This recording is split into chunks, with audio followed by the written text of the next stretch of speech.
How to fix SANABI crashing on Steam. First, you want to go to the library, right click on the game and open up the properties window. Now go to General tab and under Launch Options box, you want to type -dx11 without any spaces. Now go to the Installed Files category or tab and then click on Verify Game Files and wait for it to finish. Now once this is done, you want to update your GPU. So if you have NVIDIA GPU, you will need NVIDIA app. You can download it and install it from the internet. Now go to the drivers tab, and from here you can check for the latest available game ready driver and install it.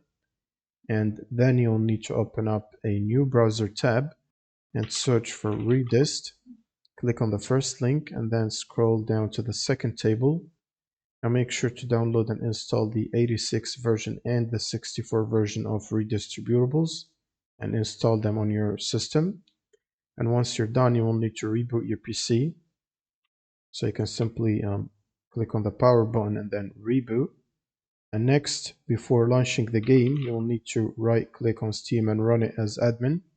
And then you can launch the game again, and this should fix the crash issues. Thanks for watching and subscribe.